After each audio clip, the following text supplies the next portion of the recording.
unfold.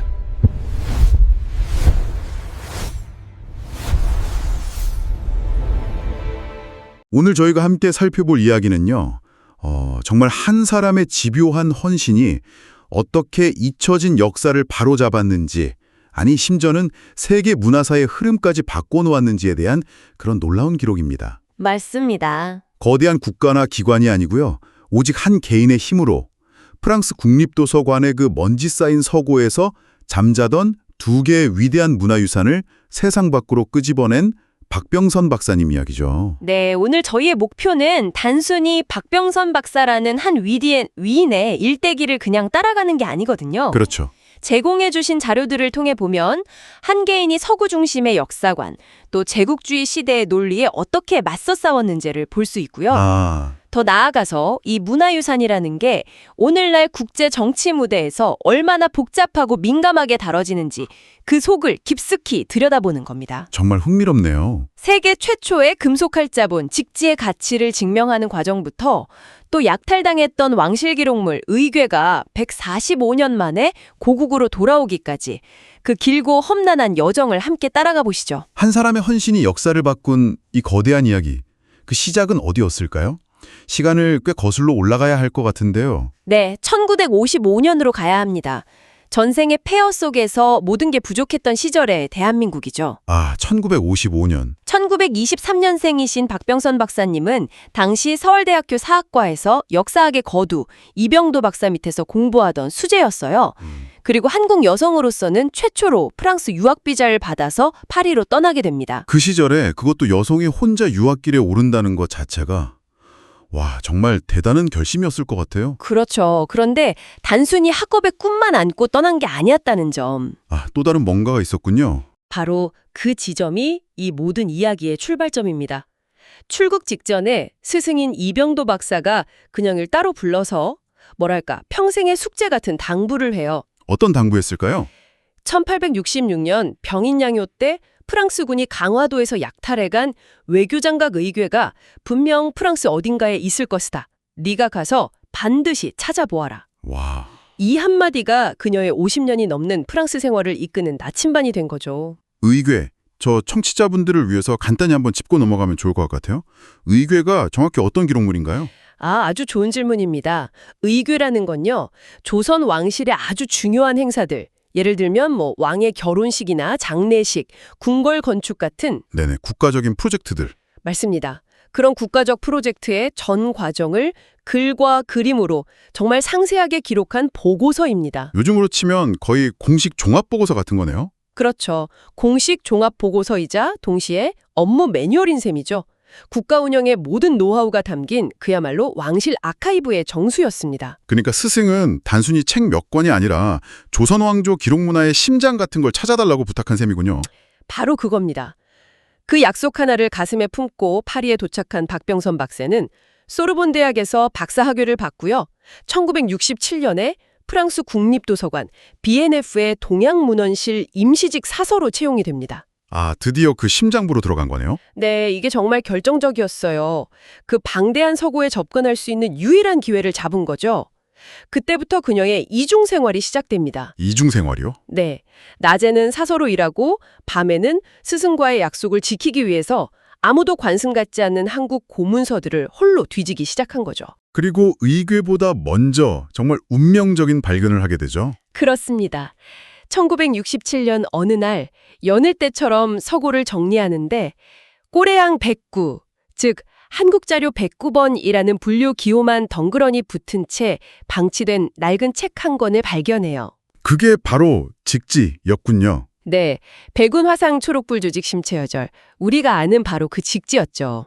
책을 딱 펼쳤을 때 무엇이 그녀의 눈을 사로잡았을까요? 책의 마지막 장에 적힌 한 문장이었습니다. 선광 7년 청주목 흥덕사에서 주자인시. 주자인시. 여기서 주자라는 두 글자에 그녀는 아마 숨을 멈췄을 겁니다. 쇠를 부어 글자를 만들어 찍어 널리 폈다. 금속활자 인쇄를 의미하는 너무나 명확한 단어였으니까요. 게다가 연도를 보니까 1377년. 이건 구텐베르크 성서보다 무려 78년이나 앞선 시점이잖아요. 맞습니다. 말 그대로 세계 인쇄의 역사를 완전히 다시 써야 한다는 의미였죠. 이건 뭐 인류사적인 대발견인데 그럼 당시 학계 반응은 어땠어요? 당연히 막 열광하고 그랬겠죠? 전혀요. 오히려 반응은 아주 냉담했습니다. 네? 냉담했다고요? 아니, 냉담함을 넘어서 거의 적대적이기까지 했죠.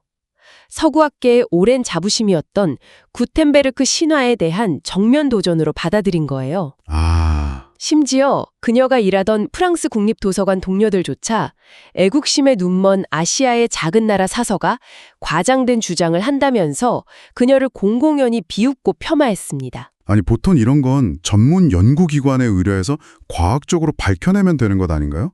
왜 그렇게까지 무시를 당해야 했을까요? 그게 바로 당시 그녀가 처한 현실이었던 거죠. 주류학계는 아예 들으려 하지도 않았고 도서관은 비협조적이었고. 아무도 안 도와줬군요. 네, 그러니 스스로 증명해내는 수밖에요. 여기서 박병선 박사의 진짜 위대함이 드러나는 겁니다. 그녀는 자기 집 부엌을 실험실로 개조하기로 결심합니다. 네, 부엌을요? 부엌을 실험실로요? 네, 자료를 보면 실험이 총 3단계로 진행돼요. 1단계로 먹의 특성을 알아보기 위해서 지우개나 감자 같은 걸 깎아서 활자처럼 만들어 찍어본 거예요. 아, 재질에 따라서 어떻게 번지는지 보려고. 그렇죠. 2단계는 더 극적인데 점토로 활자를 빚어서 가정용 오븐에 굽는 실험을 하다가 그만 오븐이 과열로 폭발합니다. 세상에. 그래서 집 유리창이 전부 깨지는 사고까지 겪어요. 정말 목숨을 건 증명이네요, 이건. 맞습니다. 결국 3단계로 직접 대장간을 찾아다니면서 장인들을 설득해서 납과 구리를 녹여 전통 방식 그대로 금속 활자를 만듭니다. 와. 그리고 그 활자로 인쇄 실험을 반복한 끝에 금속 활자로 찍은 인쇄물에서만 나타나는 특유의 물리적 특징들, 예를 들면 획 주변에 미세하게 남는 먹자국이라던가 네네. 또 주조 과정에서 생긴 동일한 흠집이 같은 글자에서 반복적으로 나타나는 현상 같은 것들, 이걸 완벽하게 실증해낸 거죠. 그렇게 3년에 걸친 고독한 실험 끝에 드디어 반박 불가능한 증거를 손에 준 거군요. 네. 그리고 1972년 파리에서 열린 세계 도서회의 특별전에 직지를 출품시킬 기회를 얻습니다. 아, 드디어 세상에 알릴 기회가. 하지만 주최 측은 직지를 전시장 가장 구석진 곳에 배치했고 심지어 공식 도록에는 사진 한 장 실어주지 않았습니다. 너무하네요, 정말. 자료에 따르면 당시 한 프랑스 학자는 그녀에게 연대를 조작한 것 아니냐는 모욕적인 말까지 했다고 합니다. 와, 그렇게까지 힘들게 증명했는데도요? 하지만 그녀는 포기하지 않았습니다. 이후에도 각종 학술대회에서 꾸준히 논문을 발표했고 그 과학적인 증거들이 하나둘 인정을 받기 시작해요. 다행이네요. 결국 프랑스 국영TV에서 그녀의 연구를 심층 보도하면서 여론이 바뀌기 시작했죠. 이 수십 년에 걸친 고독한 투쟁이 밑거름이 돼서 마침내 2001년 직지는 유네스코 세계기록유산으로 등재됩니다. 세계가 공인한 거군요. 직지 일하기만으로도 정말 영화 한 편인데요. 그런데 이 엄청난 싸움을 하는 와중에도 그녀는 스승과의 첫 약속을 잊지 않고 있었죠. 그렇습니다. 바로 외교장각 의궤를 찾는 일이었죠. 도서관의 모든 목록을 뒤졌지만 흔적조차 찾을 수 없었어요. 그러던 1975년 그녀는 파리 외곽 베르사유에 있는 국립도서관 별관의 폐지 창고에서 믿을 수 없는 광경을 목격합니다. 폐지 창고라니요? 말 그대로 버리는 책들을 쌓아두는 창고였습니다. 먼지가 뽀얗게 쌓인 구덩이 속에 책 무더기가 아무렇게나 방치되어 있었는데 목록에는 중국 책 아니면 아예 파지, 버리는 종이로 분류되어 있었어요. 아... 바로 109년 동안 그토록 찾아 헤맸던 외교장각 의궤 297책이었습니다. 박 박사님이 나중에 당시 심경을 이야기한 걸 보면 정말 가슴이 아프더라고요. 책을 찾았을 때의 기쁨은 잠시였고 우리의 소중한 보물이 먼지 구덩이 속에 처박혀 있다는 사실에 하염없이 눈물이 났다. 그렇죠. 특히 이 의궤들은 일반 보관용이 아니라 왕이 직접 보도록 최고급 재료로 만든 어람용이었거든요. 아, 어람용. 최고급 한지에 천연 안료로 그려서 100년이 넘는 세월이 지나도 색이 거의 바래지 않은 그 자체로 완벽한 예술풍이었습니다. 그런 보물이 쓰레기 취급을 받고 있었던 거죠. 그런데 진짜 비극은 여기서부터 시작된다고요? 네, 맞습니다. 그녀가 이 사실을 한국 대사관과 언론에 알리자 도서관 내부의 시선이 싸늘하게 바뀝니다. 아니, 그렇게 귀중한 자료를 찾아줬는데 칭찬은 못할 망정 왜죠? 도서관에 뭐랄까 비밀 혹은 치부를 외부에 누설했다는 이유였습니다. 아, 그녀는 순식간에 배신자, 한국의 스파이로 낙인 찍히고요. 결국 1979년 13년간 몸담았던 직장에서 사실상 해고당하고 맙니다. 해고까지 당했다니 정말 믿기지가 않네요.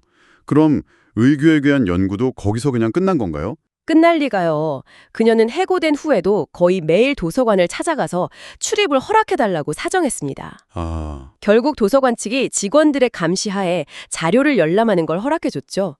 그렇게 감시를 받으면서 무려 10년이 넘는 세월 동안 홀로 의궤 290일관 전체의 내용을 일일이 분석하고 그 가치를 정리하는 해제 작업을 완성합니다. 와, 10년 넘게. 네, 이 작업이 없었다면 의궤가 그냥 오래된 책이 아니라 얼마나 위대한 기록물인지 세상에 알릴 수 없었을 겁니다. 박사님의 이런 헌신적인 연구 덕분에 의교의 가치가 알려지면서 90년대부터 한국에서 본격적인 반환 운동이 시작되는군요. 맞습니다. 그런데 이 순수한 문화재 반환 문제가 전혀 다른 방향으로 흘러가기 시작하죠. 정치의 영역으로 들어가는군요. 네, 갑자기 국제 정치와 거대 산업의 한복판으로 들어오게 됩니다.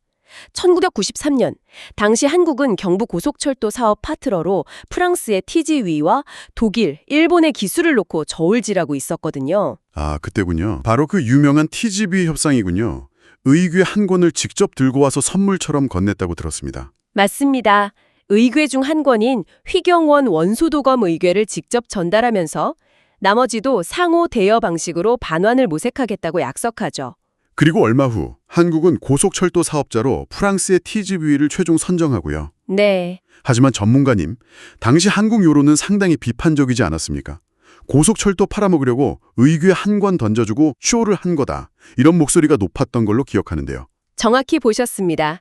결과적으로 그 비판이 현실이 됐습니다. 프랑스로 돌아간 미테랑 대통령은 약속을 지키지 않았습니다. 왜요? 국유재산은 양도할 수 없다는 자국법과 국립도서관 사서들을 중심으로 한 문화계의 격렬한 반대에 부딪혔기 때문입니다. 잠깐만요. 국유재산은 양도할 수 없다는 게 그렇게 절대적인 원칙인가요? 애초에 약탈해간 문화재인데 돌려주는 게 당연한 것 아닌가요? 바로 그 지점이 이 문제의 핵심입니다.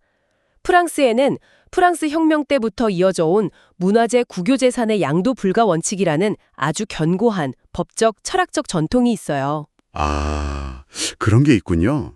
네, 한번 프랑스의 국유재산으로 편입된 문화재는 대통령이라도 마음대로 처분할 수 없다는 거죠. 그들은 이걸 약탈이 아니라 전리품으로 인식하고 자국의 법에 따라 보호해야 할 재산으로 여겼던 겁니다. 논리가 정말 기가 막히네요. 결국 TGV 계약은 성사됐지만 의궤 반환은 중단되었고 그 교착 상태가 무려 18년이나 이어진 거군요. 네, 18년이라는 긴 시간이 흘렀습니다. 그리고 2011년 서울에서 열린 G20 정상회의를 계기로 마침내 외교적 타협안이 마련됩니다. 18년 만에요. 프랑스의 그 견고한 법을 직접 바꾸는 대신 우회하는 방식을 찾은 거죠. 그게 어떤 방식이었죠? 바로 소유권은 프랑스에 그대로 두되 5년 단위로 갱신이 가능한 영구대여 형식으로 한국에 돌려준다는 것이었습니다. 아, 소유권은 완전히 찾아오지 못한 거군요. 네, 그래서 절반의 성공이라는 비판도 있었지만 현실적으로 프랑스 법을 바꾸지 않고 의궤를 고국으로 가져올 수 있는 유일하고도 최선의 방안이었던 거죠. 그리고 마침내 2011년 봄 의궤 297책은 145년 만에 비행기에 실려 고국 땅을 밟게 됩니다. 당시 박병선 박사님의 상황이 어떠셨는지 자료에 자세히 나와 있더군요. 네, 안타깝게도 당시 박사님은 직장암 말기로 병상에 누워 계셨습니다. 아, 병상에서 TV로 의궤가 한국에 도착하는 장면을 지켜보셨다고 해요. 그리고 얼마 후 휠체어를 타고 국립중앙박물관에서 열린 환영식에 참석해서 평생을 바쳐 찾아낸 그 책들을 어루만지며 조용히 눈물을 흘리셨습니다. 그때 남기신 말씀이 이제 죽어도 여한이 없습니다.